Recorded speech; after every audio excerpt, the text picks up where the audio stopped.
en el ámbito político, ¿qué estamos planteando nosotros? Una bancada indígena en el nuevo Congreso.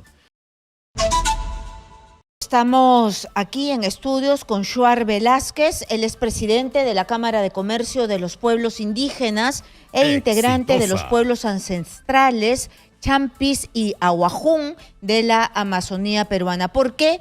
Porque el 15 y el 16 estos pueblos ancestrales y originarios se van a movilizar por el adelanto de las elecciones. Bienvenido, Shuar, a Exitosa. Muchas gracias, Karina, por la oportunidad y encantado de estar aquí contigo. Muchas gracias por estar aquí. Nosotros hemos visto que en el sur ha habido mucha violencia y lamentamos eso, lamentamos las muertes del policía, lamentamos la muerte de nuestros hermanos civiles, de los puneños, de los aymaras. Pero ha sido distinto en las comunidades amazónicas. Qué bien que no han habido muertes, pero me has venido a decir que se unen a la paralización. Hay una movilización el 15 y el 16. ¿De qué se trata? ¿Qué es lo que están pidiendo? Hace 2 semanas hubo una movilización similar a la que se está proponiendo para el 15-16. Es específicamente en el departamento de Amazonas, las provincias de Bagua y Condorcanqui, donde la población, el 80% son indígenas Ahuajún y Wampis. En la primera etapa, por llamarlo así, del paro que hubo, lo que exigían era la renuncia de la presidenta Dina Boluarte y el adelanto de las elecciones. Para esta segunda movilización que se están proponiendo, lo que se están congregando y se van a congregar son las llamadas naciones. En la Amazonía actualmente se están viviendo cerca de 10 naciones como la nación Ahuajún, la nación Wampis, la nación Chapra, la nación Kandoshi, para tomar una posición definitiva ante la crisis actual. Eso es el objetivo de esta reunión que habrá el 15 y su posterior movilización regional, que es lo que se está proponiendo. Entonces, ustedes van a tomar una posición, pero lo que yo tengo entendido es que ustedes ya tienen más o menos una idea. ¿Lo que quieren es el adelanto de las elecciones o todavía no tienen definido cuál es la posición? A ver, en esto hay que poner las cosas en 2 segmentos. Un segmento es el ámbito político.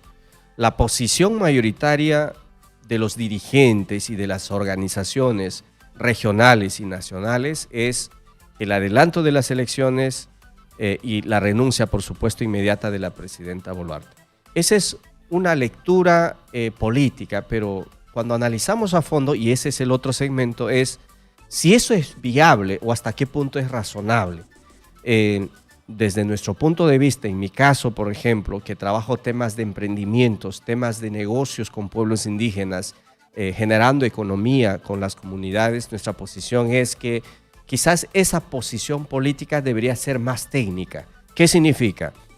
Hay un grupo, un segmento en el país muy importante que no se siente parte del aparato estatal, ¿no? Y nosotros que ya estamos en el Bicentenario tenemos que hacer las reformas necesarias para que ese segmento social también participe. Por ejemplo, en el ámbito político, ¿qué estamos planteando nosotros?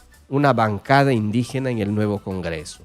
2, una reforma económica para que los pueblos ancestrales, creando empresas y negocios, participen en sociedad en la explotación de ciertos recursos como el gas, el petróleo y otros elementos propios de la naturaleza.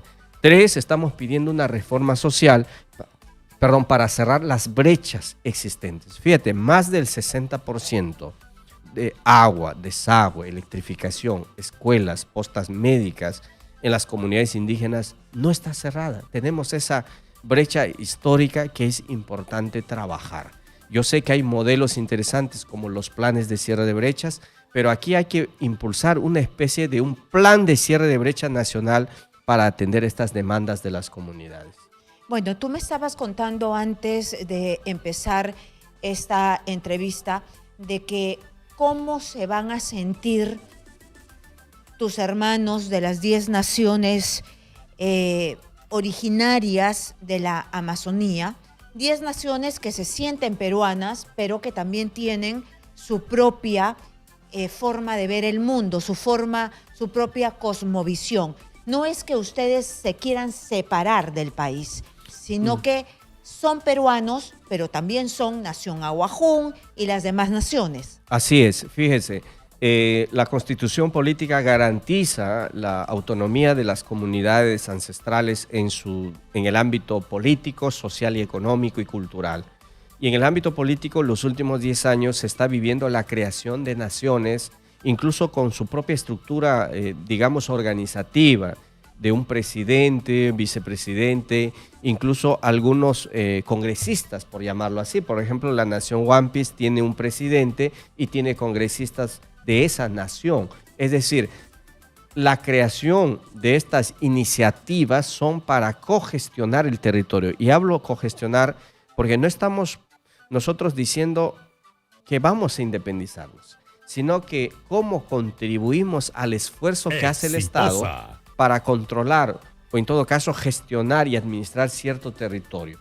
Por ejemplo, para evitar el narcotráfico, la minería ilegal y la trata de personas, que son problemas comunes en la Amazonía.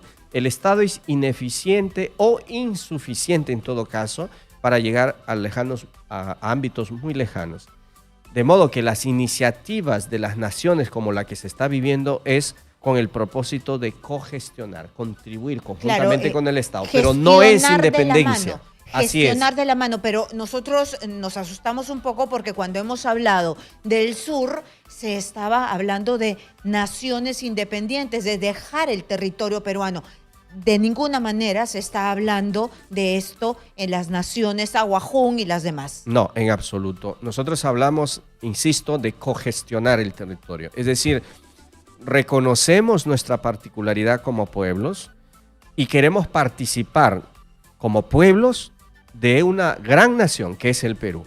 No es que queramos independencia ni anexo de territorios, no se está buscando eso, sino más bien una convivencia, pero respetando la particularidad de los pueblos indígenas. Lo que usted menciona en el sur es el ingrediente del nacionalismo. En nuestros proyectos de naciones que se están dando en la Amazonía no existe el ingrediente nacionalista, sino es un esfuerzo, insisto, para administrar adecuadamente y proteger la Amazonía, que no solo es un bien para nosotros que vivimos hace más de 5.000 años, sino para el Perú y para el mundo. Recuerda que el cambio climático está afectando a todos y los bosques son una de las riquezas que combaten el crecimiento y el avance de esta crisis que nos está afectando. Y además que es parte de ustedes, es parte de su cosmovisión, es parte de cómo ustedes se mueven. La tierra es parte de cómo ustedes lo toman como parte de su familia. No es que sálganse de aquí y punto, sino por eso es que no se han logrado poner de acuerdo con los gobiernos que piensan que simplemente es decirle al pueblo, pónganse más allá y que ustedes van a hacer caso.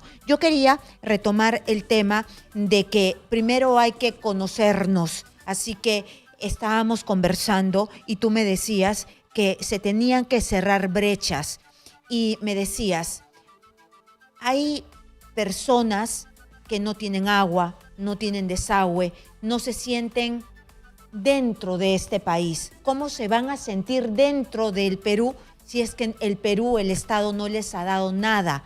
Por eso es tan necesario que ustedes tengan una bancada, pero las bancadas se logran con política, se logran haciendo campañas, se logran con votos. ¿Cómo pueden acceder a una bancada? Mire, la normativa actual de las elecciones habla de la cuota indígena para elecciones de gobiernos locales y también para el Congreso. Esto es un engañamuchachos. ¿Por qué? Por ejemplo, si en una región determinada hay espacio para 5 curules o 4 curules, el puesto 5 o el puesto 4 o el puesto 6 se lo deja a los indígenas. De modo que cuando hay una elección, quien gana no va a ser el que ocupa las últimas listas. Claro, la cola. La cola. Entonces, Por eso digo que es un engañamuchacho. ¿Esto qué problema está acarreando? Que nuestras demandas como pueblos originarios no sean tomadas en el Parlamento. Si nosotros seguimos esta ruta ordinaria establecida por las normas actuales, no vamos a poder canalizar nuestros problemas. Por ejemplo, ¿por qué no hacemos, y esto es una propuesta para el Ejecutivo, un plan nacional de cierre de brechas en pueblos amazónicos? Porque esa sería una de las formas de cómo el gobierno puede llegar y el Ejecutivo puede hacerse ahí, presente. Shuar Velázquez es un aguajún que estudió en un colegio fiscal, que tuvo la suerte de que hicieron una chancha y que lo mandaron a estudiar solamente a 2 aquí a Lima. Lamentablemente uno de sus compañeros murió porque sus pulmones eran demasiado limpios para aguantar la polución aquí en la capital. Él, por su inteligencia, ha logrado sobresalir. Él ahora representa a las poblaciones indígenas y él, por la inteligencia que tiene, y lo tengo que remarcar, ayudó a hacer todo un plan para el cierre de brechas. Se demoró un montón de tiempo. ¿Qué ha pasado con ese plan de cierre de brechas que ya está oleado, sacramentado? Lo has hecho tú con más expertos, con ayuda de universidades privadas. ¿Qué pasa con ese cierre de brechas que ya debería estar por lo menos, pues, con algo de dinero? Porque de dinero se trata.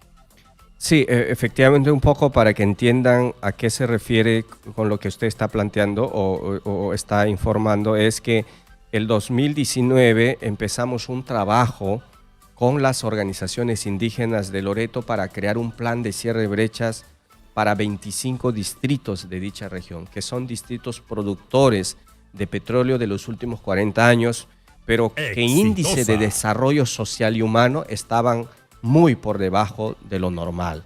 Es decir, no tenían agua, desagüe, anemia al 100%. Así es. Entonces, viendo esta crisis social, a pesar de que esos distritos habían dado más de 35.000 millones de dólares en temas de canon a la región Loreto, la población indígena, allí donde estaban los pozos petroleros, vivían y viven en condiciones inaceptables. Por eso se impulsó un plan de cierre de brechas con la PCM que se aprobó mediante un decreto supremo, el decreto supremo 145, con un fondo de 6.200 millones de soles. En la época de Vizcarra. En la época de Vizcarra. Esto se estancó un buen tiempo. Después, los últimos 3 meses se ha estado retomando y esperemos que siga su ruta. Esta experiencia que personalmente junto a líderes indígenas hemos promovido en Loreto, ¿por qué no la hacemos a nivel nacional? Fíjense, 45% de los niños menores de 5 años indígenas tienen desnutrición crónica.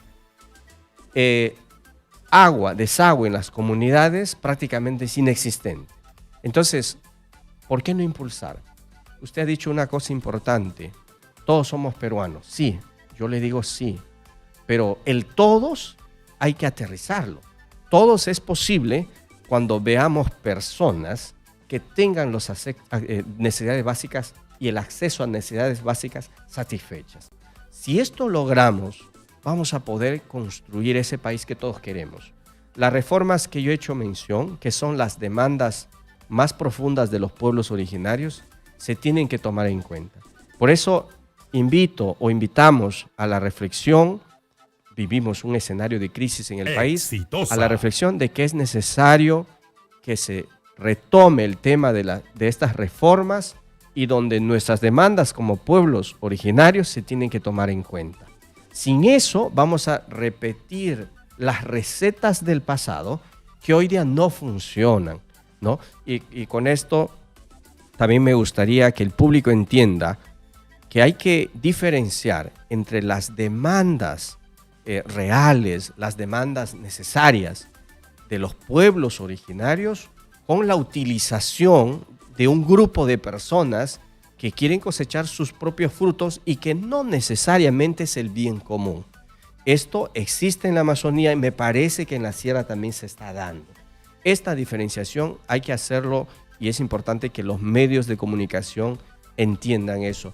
Y lo que los Abajún proponen, lo que los Wampis estamos proponiendo, lo que los Shipibos y los grupos originarios estamos planteando es que sí necesitamos elecciones generales, pero con reformas. Bancada indígena en el Congreso. Tenemos que hacer reforma económica para que las empresas indígenas sean socias de las explotaciones de hidrocarburos y de otros megaproyectos. ¿Para qué? Para que nuestras familias tengan también ingresos económicos. Quiero detenerme ahí. Se puede hacer que ustedes sean socios. Hay en otras partes del planeta, en el Perú, en Estados Unidos, en Canadá, este tipo de participación de las comunidades como socias. Así es. Mire, en el caso del turismo, en Madre de Dios, hace ya más de 15 años existe una iniciativa con una empresa privada, con un grupo indígena, en este caso los Harambuk, me parece, que han hecho sociedad para operar un lodge, o sea, un hotel ecológico. Y funciona hace más de 15 años, donde el 60% de las acciones lo tiene la comunidad y el 40% lo tiene el inversionista privado. Este modelo que ya existe en el sector turismo se puede trasladar a otros sectores de desarrollo económico. Por ejemplo, personalmente, desde 2018 vengo planteando la idea de que las empresas indígenas, por ejemplo, brinden seguridad al oleoducto norperuano. ¿Por qué? Ahorita está de moda cortar el oleoducto. El Perú necesita y ciertamente reactivar la industria petrolera. Pero si no hay seguridad en el oleoducto, no hay petróleo. Y si tampoco se operan los pozos petroleros de la Amazonía, tampoco hay petróleo en el país. Si queremos que exista petróleo, tenemos que pensar en una de las cosas es cómo involucrar a las comunidades, ya sean como socias en la operación o dando servicios como este que estoy proponiendo, que sean servicios de seguridad en el oleoducto norperuano. Porque las personas que están viviendo alrededor del trazo del oleoducto lo que están diciendo es que, ¿sabes qué? Necesito trabajo, estoy viendo cómo pasa todo este petróleo que cuesta un montonón de plata y a mí no me queda nada. Así es, fíjese, el plan de cierre de brechas que he mencionado, que específicamente es para la región Loreto y esperemos que siga su rumbo y logre el objetivo final, que es mejorar la calidad de vida de la gente más humilde, esto que se está dando es posible o ha sido así porque hay un problema social enorme. Este problema social que se ve en esa región lo vemos en general en toda la Amazonía. Pero en cuanto al acceso a oportunidades económicas, lo que usted está diciendo es absolutamente real. Al costado de una comunidad pasa un oleoducto y el dinero que genera ese oleoducto no llega en su vida, no impacta en su calidad de vida. Entonces es razonable que esa familia en algún momento, pues por las razones que sea, pueda tomar acciones contra el oleoducto, porque es una riqueza que está pasando delante de su casa, pero no se beneficia. Claro, y por eso más allá si es que el alcalde, el gobernador sea un corrupto o no, ahí hay un oleoducto lleno de petróleo que cuesta un montón de plata y hay que dar trabajo porque se necesita, es decir, andan rompiendo y no necesariamente porque ya también hay sospechas de que hay mafias que se dedican a romper ese oleoducto, ¿no? Así es, pero aquel tema que quiero dejar bien claro, la reforma económica, ¿en qué consiste? Que los pueblos indígenas participen en las oportunidades que estos recursos puedan ocasionar, puedan generar, participe. Y la participación no solamente debe ser, te voy a hacer consulta previa para ver si quieres o no quieres que una operación se opere. No, la participación tiene que ser qué empresas indígenas locales existen y si no las hay que ayudarlas a crear. Para eso están las instituciones públicas que pueden operar. Para eso nosotros estamos en la Cámara de Comercio de los Pueblos Indígenas del Perú, donde venimos trabajando estos temas hace más de 10 años, para acompañar los procesos de desarrollo. Y ojo, no solo el ejemplo de la industria es un ejemplo. Los bionegocios, por ejemplo. Hoy en día la tendencia global es que el consumidor quiere productos sanos. ¿Dónde están los productos sanos? Están en la biodiversidad, están en la Amazonía. Si esos productos, por ejemplo, como el aguaje, el camu camu, no se les da un valor agregado, no se les da el nivel que el mercado consumidor exige, no vamos a poder desarrollarnos. En concreto, Exitosa. las reformas que los pueblos originarios estamos planteando va en la línea política, bancada indígena, cambiar esas normas que impiden nuestra participación, reforma económica para que los pueblos originarios en igualdad de condiciones o en las posibilidades que puedan darse, pero darles prioridad a esos negocios, porque, por ejemplo, Karina, te cuento. Pero, Shuar, Ajá. yo quiero, para cerrar esto, porque ya me tengo que ir, hay interlocutores porque en Puno no se puede hablar con nadie. En tu nación Ajuar, ¿se puede hablar con personas que estén sintonizados contigo? Mira, absolutamente, por supuesto. Hay gente pensante y hay gente con criterio y que podemos proponer. A mí, yo lo que veo en el país es la necesidad de sentarnos a conversar con diferentes actores. Pienso que el Ejecutivo debe ser un ente convocante en esa línea. Pero quería terminar la idea de los jóvenes. Rápidamente. Los jóvenes, el 60% de los jóvenes indígenas hoy emigran a las ciudades. Y la razón es por educación y por trabajo.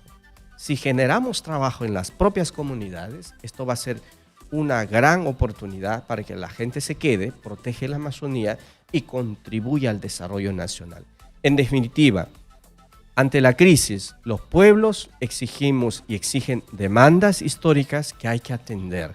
¿Cómo se canaliza eso? Pensamos que el Congreso debería escuchar y si no lo escucha, el Ejecutivo debería convocar a los actores. Tenemos organizaciones representativas, locales, regionales y nacionales, y también personas con capacidad de proponer.